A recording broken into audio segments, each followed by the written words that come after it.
All right, so today's topic is safety culture basics.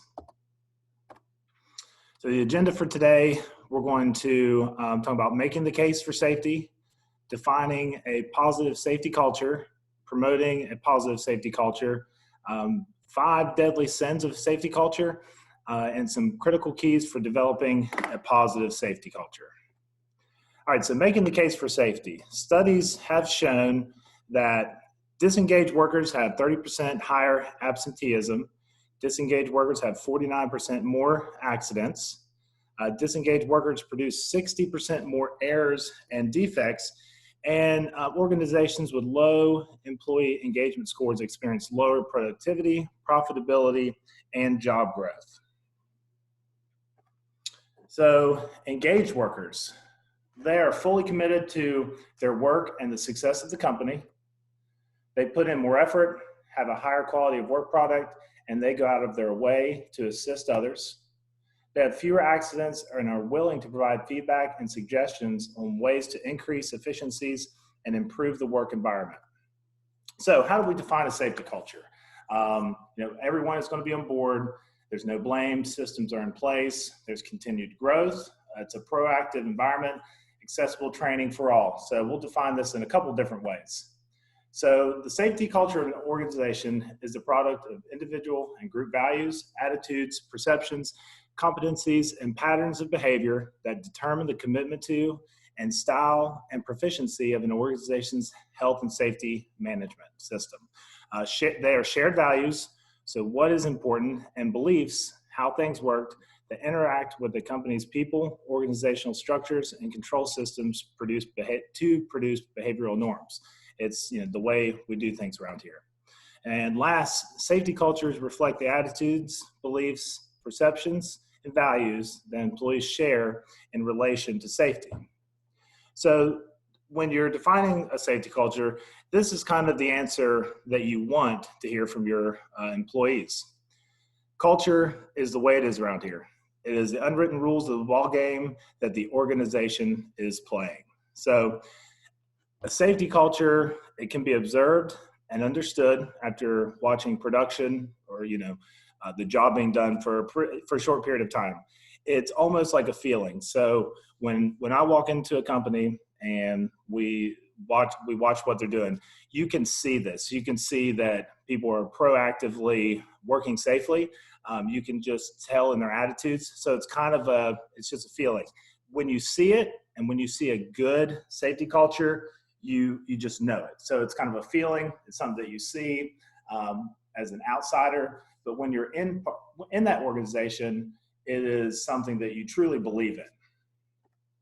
So the difference between a safety culture and safety climate. So the safety climate is generally the accepted term for the collective view of safety within an organization as manifested by recent or current events. So the safety climate is often influenced by recent events. So the safety climate of an organization can experience an immediate negative impact if a major workplace event, such as a fatality, occurs. Sometimes it's kind of knee-jerk reactions made by management to generate a forced sense of safety. So it's kind of when something bad happens, management decides we're going to make safety a priority, and they force rules, they force compliance all the way down through every level of the organization. These decisions aren't always bad, and they can lead to a shift in the attitudes of your employees, and it can also shape behaviors in a positive way. These aren't necessarily long-term things to happen, but it can help to shift the perception of safety in your company and move it in the right direction. So climate, it's in the now. We want a safety culture that's long and lasting. We don't want to think of ourselves as, because we've put together all these policies, that our safety, we have a safety culture. That is more of a climate type atmosphere. So a couple safety myths. Myth number 1, accidents just happen. Research shows that 9% of all accidents are preventable. That percentage changes. It could be 90, 95%. We do have a great deal of control over our circumstances. Myth number 2, being safe takes too much time and money. Consider the direct and indirect costs of an injury. So downtime, pain, and suffering. Accidents and injuries cost money, and typically they cost more money for a company than actually providing some funding for the safety aspect of things. Myth number 3, you cannot create an accident-free workplace. That is definitely not true. It does require discipline, diligence, and support to recognize and mitigate every hazard, but if everyone will make and take the time, an accident-free workplace is possible. There are lots of companies that are accident-free. There are a lot of companies that don't have any lost time accidents. So there are things that are going to happen, but how you mitigate every known hazard is very important to try to create an accident-free workplace. All right, so where do you begin? You need to determine where you are at currently. Do you have a written safety program in place? Is it actually followed, or is it a paper tiger? So most companies do have a written safety policy. When I go into a company, I see a huge binder, and it might just be a woodworking shop, and I see that they've got things that do not apply to them. It usually gives me the sense that they are working towards compliance with just having a safety policy, and it's not an actual working document that's being followed and that people are actually reading and looking at and going by. Is the program reviewed and updated regularly? Is there support from management for safety? And is safety a priority or just talk and there's no action? Are safety and hazard ID inspections done regularly? So these are kind of things you can ask yourself, do you have any of this stuff in place? If you do, then you have a good foundation for the compliance section of creating a positive safety culture. So it's also important to gauge and understand your workforce. So you want to know your employees' safety attitude. What is the overall perception about safety? What values do employees put on working safely? Do employees think management really cares about safety? Do employees feel comfortable reporting safety issues? If you do have a safety committee, are employees aware of it? And does each meeting include recent events, near miss reports, and action items that can flow through the departments to improve safe work environments? If your safety committee is just meeting to talk about injuries and anything that's been recorded on your OSHA log, then you're not really you're following some lagging indicators, and you're looking at lagging indicators. You need to have a proactive safety committee that is actually doing things that are helping to improve the environment, and that's also giving things that are feasible for other employees to do to become safer workers. When it comes to safety, employee perception is 99% of the game. They know if management is committed and if they are being held accountable. So a couple things on promoting a positive safety culture. Management's commitment. So one of the most important factors that will cultivate a positive safety culture is management commitment. Company leaders need to adopt voluntary standards that go above and beyond, that focus on safety and emphasize its importance in the workplace. All levels of management must be involved and show they genuinely care about the safety of their employees. Visible participation of management is critical. And investing in safety is important, but allocating funds and watching from the sideline doesn't work. So you could throw all of the money that you have at safety and stand back and watch it and try to watch it happen, but it doesn't work that way. Management has to be committed. So for an example, when I go into a business and we have a meeting in the office, and then either a plant manager or an owner takes me on a walkthrough, I'm looking to see if they are following the same safe procedures that they're requiring their employees to. Are they putting on safety glasses before we go out into the production floor?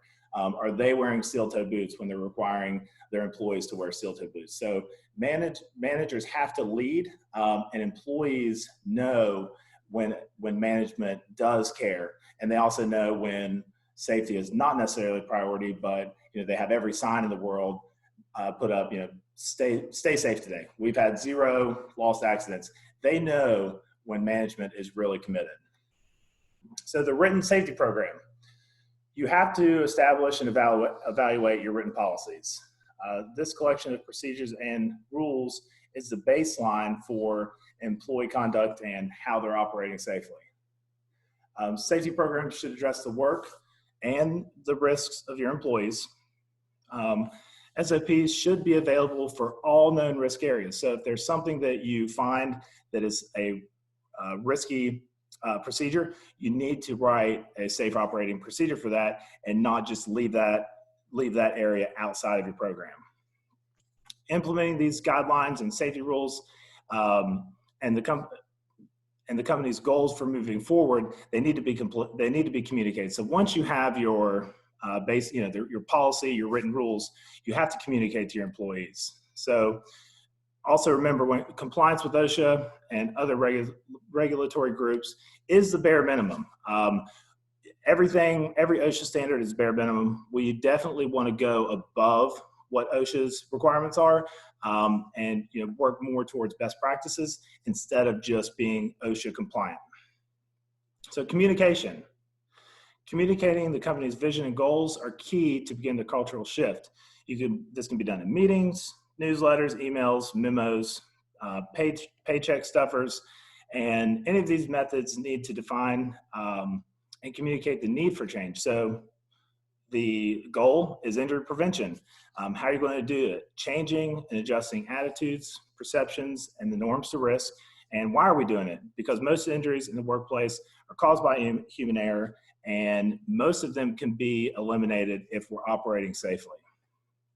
So measuring results.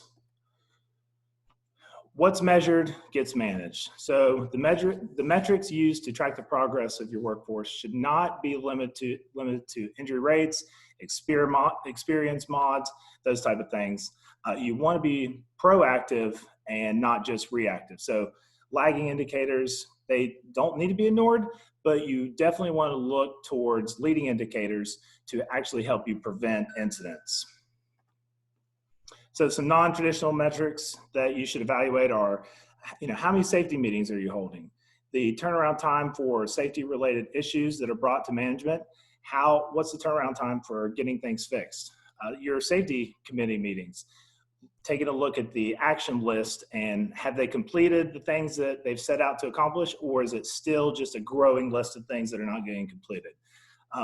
Your stop work enforcement, if everyone should have stop work authority, how many times has this actually been used? And are you able to track what's been done after, once people have stopped work for an unsafe environment?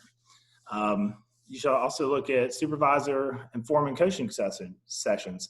Are your supervisors, foremen, are they coaching your employees to improve, or are they just telling your employees that they need to do something a different way? And also looking at how many employee training sessions that you've had, the participation in those, and who's showing up, who's leading these as well. So the importance of safety audits are important as well. We don't want to leave any of these out. So periodic walkarounds to ensure that PPE is being used correctly, reviewing JSAs and general safety inspections to ensure that your workers are compliant with what you have set in your safety policies. So training. Employee training is definitely essential to changing unsafe behaviors and habits. Workers do feel valued when periodic training is scheduled. It's on time and it's attended by their supervisors and management. Training sessions are good opportunities to learn from other employees' experiences related to the topics that you're going over. So we call these lessons learned. There might be things that have happened on different job sites, and because your employees as a whole group aren't together very much, they can learn things from either, it could be more experienced people, or it can be just situations that can be shared and everybody can learn from. In-person training can help shift attitudes and behaviors when the group is all learning together. So, job site training and toolbox talks, they can focus directly on the known hazards as well as give workers specific areas for them to keep their eyes on. So empowering employees to lead safety trainings and toolbox talks also gives employees a sense of ownership and pride. It may be very, very hard for some people to get in front of a group, but once you start giving your employees some responsibilities with the safety, with the toolbox talks or the trainings, it will give them a sense of ownership that, and they will maybe put their own spin on it, and it'll be different. Your employees will be more engaged. And I really stress that, and I really like it when companies have other, employees from all levels to do toolbox talks and safety meetings, because there's always something different, and it can become at a different angle when you have multiple people from different areas doing these things. All right, so employee participation. Employee participation is crucial for building a great safety culture. Some of the ways to include employees in the process include make daily safety inspections part of some employees' jobs, keep employees informed about safety inspections, injury and illness statistics, and other safety-related issues. Give everyone a meaningful activity that supports safety. Value employee input and feedback. Employees often know more about safety problems and solutions than the managers do. Make sure employees help review and improve the program, and hold employees accountable and include safety and health responsibilities in their job descriptions. Make following safe work practices part of their performance evaluation, and also analyzing routine hazards in each step of the job or process, and preparing safe work practices or controls to eliminate or reduce exposures. And last, there are numerous ways to involve employees, and by doing so, you're getting your employees to buy in and believe in the goals set forward by management when you start to try to achieve this shift towards a positive safety culture. So how do we know if our company is moving towards a cultural shift? Once safe attitudes are a normal element in the work environment, behavior will be influenced. At that point, peers and coworkers expect each other to practice safety as a part of work and not a requirement of work. When this moment occurs, a safety culture is definitely born. So at this point, coworkers will expect safe work habits, and accidents rates will decrease, insurance costs will decrease, and worker turnover will slow. So if you take a look at this chart, this is called the DuPont Bradley Curve. And on the far left column, you have your injury rates, and this is kind of the way that you want the curve to shift. You want it to go downwards. I know we talked about flattening the curve and all this, but we want a downward curve. So when we take a look at this graph, you want to get to where your employees are interdependent. They help each other conform.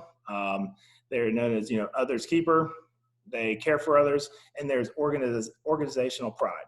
So the DuPont Bradley Curve describes the 4 stages of safety culture development, with progressively more mature and higher performing cultures to the left and to the right.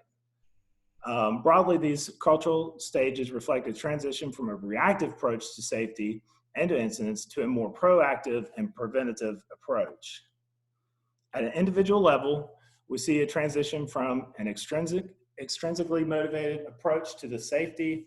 I follow the rules because I have to, and you want to see it move to more of an intrinsic motivation. I follow the rules because I choose to. So, at this point, safety becomes a personal value, and the practice of a safe workplace becomes a source of organizational pride. All right, so the 5 deadly sins of a safety culture. Complacency, when your employees forget that they can get hurt. When something is new, our brains, they work hard to learn it. Once it's learned, we don't pay as close attention to it. If the nature of your work is routine and mundane, complacency is always lurking. A double standard, do as I say and not as I do. So nothing can break down the integrity and credibility of a safe work culture faster than a supervisor or foreman that does not follow the safety rules. Workers in leadership roles must unconditionally adhere to the safe operating procedures that have been put in place. Tradition, when you hear we've always done it this way and we've never had an accident. Some traditions are definitely important and others can be dangerous. When you're establishing your SOPs, employee engagement is essential to determine what traditions are good and what traditions you should move away from. The mental sloth. Sometimes when investigating an incident, defining the cause as carelessness or attention does not get to the root cause. So if finding quick answers is a priority for our company, we're not going deep enough to discover the real underlying issues, and you're just kind of going through the motions just to get an answer. And number 5, alienation. So alienation is caused by dishonest, a lack of concern and trust breaking behaviors that mentally isolate leaders from their employees. So some leaders, they believe that they're better than other employees because of their position, because of their title. Leaders who engage in this behavior are not able to lead through the power of the presence and authenticity. All right, a couple of critical keys for building a positive safety culture. Discipline. It definitely has its place, but most safety issues can be effectively managed without discipline. The fear of discipline drives underreporting, it stifles engagement, and it actually works against building a culture of safety. The fear of discipline tends to deter employees from reporting incidents, which cripples a company's ability to learn from mistakes and work to become more proactive. So when the use of discipline outnumbers the use of positive reinforcement, morale drops, the trust is weakened, productivity dips, and teamwork suffers, and employees become disengaged. Intentional positive reinforcement of desired behavior leads to a rapid change. Employees begin to not only demonstrate desired safety behaviors, but they reinforce those behaviors in others as well. So you're definitely going to have some known offenders who blatantly ignore the rules, and they should definitely be disciplined. But this should be a very small segment. An outlier group that if you have a large group of these, you've got a real big problem. But if you have the 1 or 2 that you know of, that's when you definitely want to use your discipline policy.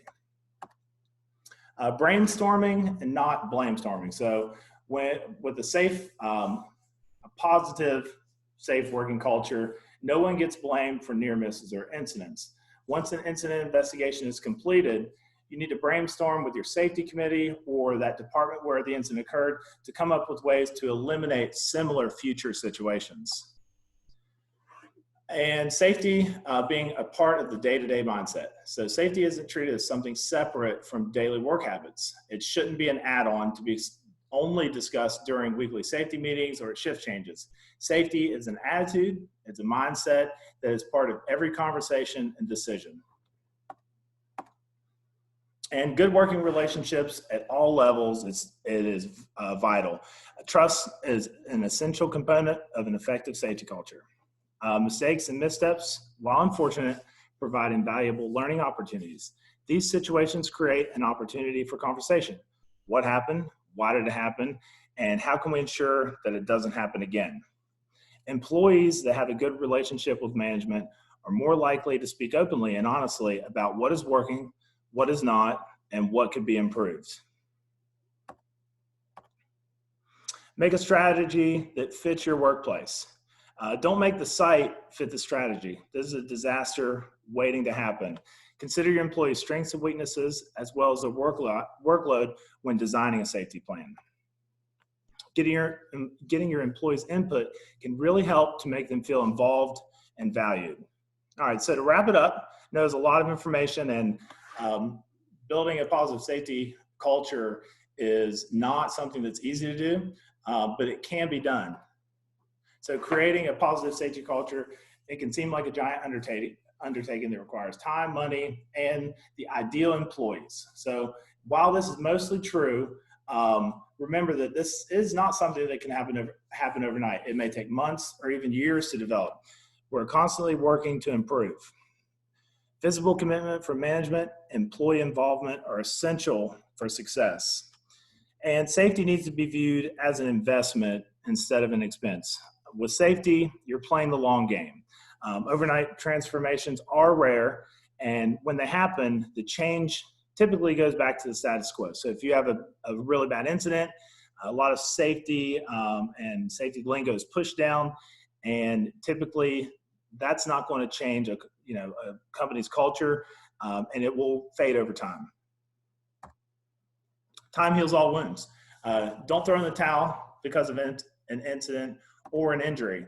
and use these things as ways to show that your company, you want to show your company that safety is being handled differently and apply new methods for abatement and improvement. So maybe the way you used to handle things when an incident happened, you can use these opportunities not just to say, well, this isn't going to work, let's try something else. You use the incidents, injuries to help teach people, your employees, how it happened and how we're going to move forward and do things differently so they don't happen again.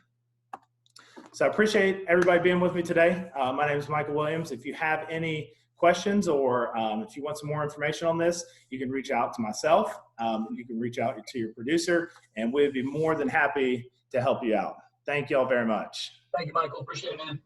Thanks, guys. Thanks, Michael. Take care.